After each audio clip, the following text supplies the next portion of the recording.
كل 44 ثانية في شخص بينتحر، يعني بمعدل 720 ألف بني آدم كل سنة. وده ينقلنا لسؤال مهم جدا: هو ليه الإنسان ممكن ينتحر؟ السؤال ده ناس كتير بتسأله، بس يمكن السؤال الأهم هو إيه اللي حصل خلاه يشوف أصلا إن الموت هو الحل. النهاردة مش هنتكلم عن الانتحار إن هو خبر أنت هتشوفه على السوشيال ميديا وتقلب على اللي بعده. هنتكلم عن إنسان كان عنده أحلام، كان عنده ناس بيحبهم، كان عنده حياة كاملة، لكن جه في وقت معين حس إن هو خلاص مش قادر يكمل. السؤال هنا: هل الشخص ده كان عاوز فعلا يموت، ولا كان عايز يخلص من الوجع اللي جواه؟ وعشان نفهم ده لازم نفهم الأول يعني إيه انتحار. الانتحار ببساطة هو إن الإنسان ممكن ينهي حياته بنفسه، بس الإجابة دي ناقصة، لأن الانتحار مش مجرد فعل. الانتحار غالبا بيكون آخر فصل في قصة طويلة من المعاناة والأفكار السلبية والإحساس بالوحدة والزعل. طب إحنا ممكن نقول إن الانتحار ده هو حل أبدي لمشكلة مؤقتة؟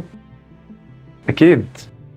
وده ينقلنا لسؤال مهم جدا: ليه في ناس بتفكر في الانتحار مع إن ممكن ناس تانية تكون عدت بنفس الظروف والمشاكل وما تفكرش فيه أصلا؟ مثلا ممكن اتنين يخسروا شغلهم في نفس اليوم، واحد يشوف إن دي بداية جديدة والتاني يفتكر إن حياته انتهت.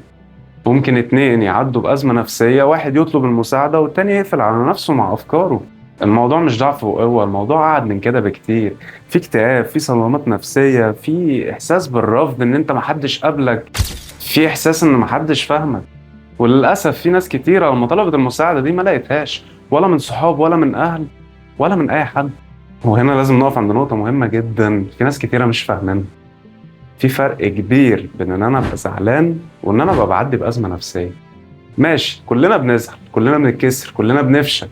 الازمه النفسيه لما الوجع يفضل يكبر جواك يبدا يغير في شخصيتك، طريقه بصيتك للدنيا، يخليك شايف الدنيا بطريقه سوداويه جدا، يخليك شايف ان مفيش امل، رغم ان الحقيقه ممكن تكون غير كده تمام. وعشان كده لازم نتكلم عن الاكتئاب، لان الاكتئاب مش مجرد زعل. في ناس كتير فاكره ان المكتئب ده زعلان شويه وهيفك، لكن الحقيقة إن الاكتئاب ده ممكن يفقد الإنسان المتعة في كل حاجة، زي الأكل، الخروج، الهزار.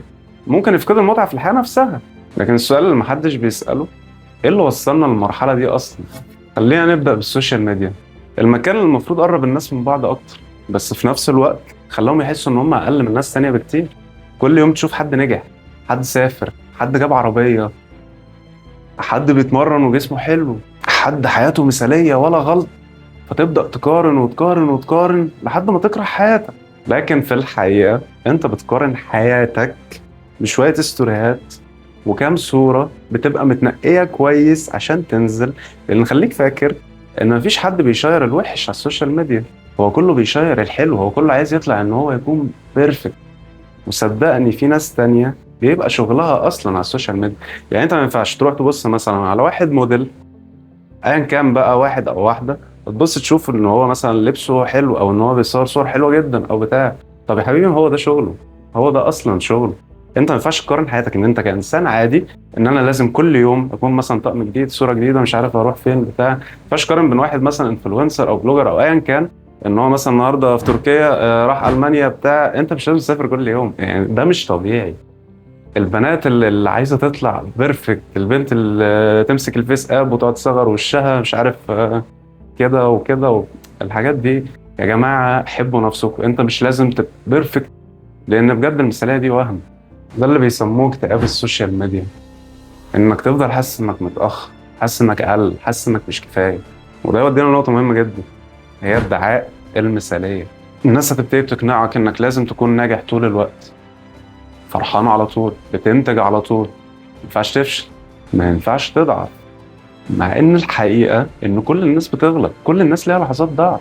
صدقني الدنيا مش سباق، الدنيا مش سباق.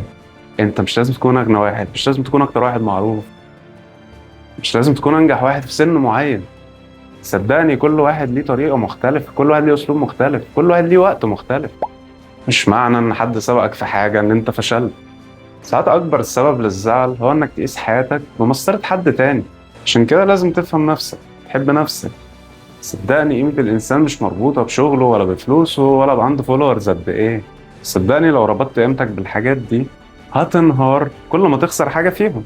لكن لما تعرف انك ليك قيمة كإنسان، ساعتها نظرتك للدنيا كلها تتغير.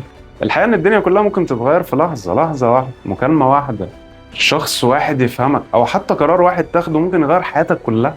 في ناس كتير بتجيب اخرها، مش عشان مشكلتها دي اكبر مشكلة في العالم، بس عشان الوجع اللي جواهم بقى اكبر من ان هم يتحملوه.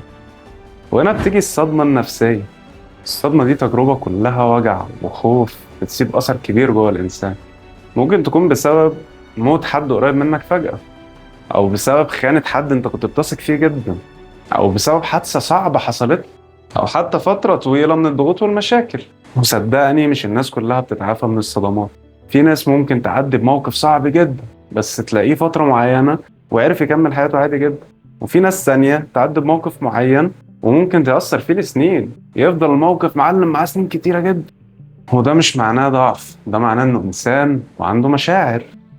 من أكتر الحاجات اللي تخلي الوجع أصعب هي الوحدة. تخيل تبقى شايل هم كبير جدا وتبقى لوحدك، تيجي تتكلم محدش بيسمعك، وحتى لو حد سمعك تسمع حاجات زي يا عم انت بتتدلع، يا عم كلنا زعلانين، يا عم كل واحد فيه اللي مكفيه، يا عم كبر دماغك. عشان كده يا جماعة الدعم النفسي ده مهم جدا. ساعات وجود حد جنبك تكون حاجة فارقة معاك جدا.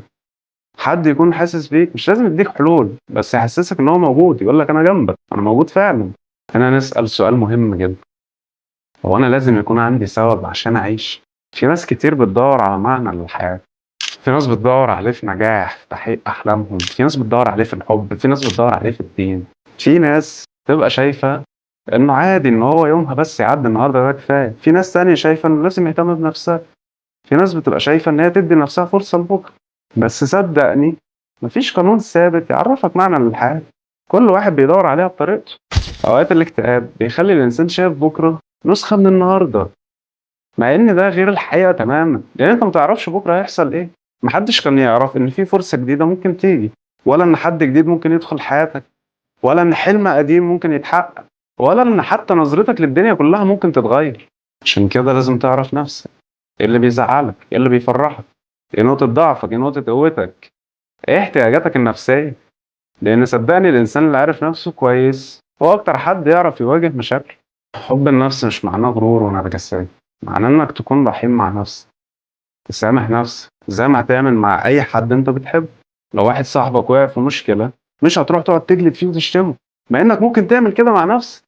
السؤال هنا: ليه إحنا بنسامح الناس وبنيجي نقسى على نفسنا إحنا؟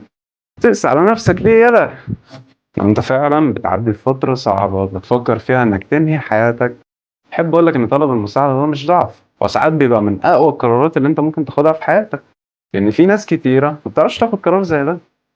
في الآخر أنا مش واقف هنا عشان أقول لك إن الدنيا جميلة وإن الدنيا سهلة، ولا إن أنت هتنام وهتصحى وهتلاقي كل حاجة اتغيرت.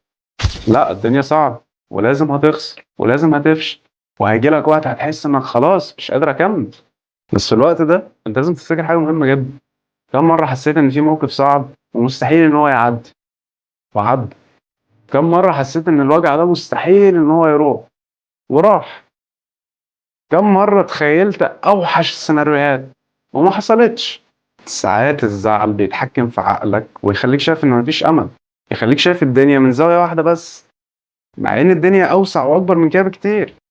جرب تدي نفسك فرصة تانية، خد خطوة صغيرة في حاجة أنت بتحبها، جرب تكلم حد أنت بترتاح له، جرب تحكي اللي جواك، لأن صعب أوي تواجه كل حاجة لوحدك. أو حتى ممكن تكلم حد فعلا يقدر يساعدك، أو حتى تكلم الدعم النفسي عندنا هنا، وده رقم عندنا في مصر.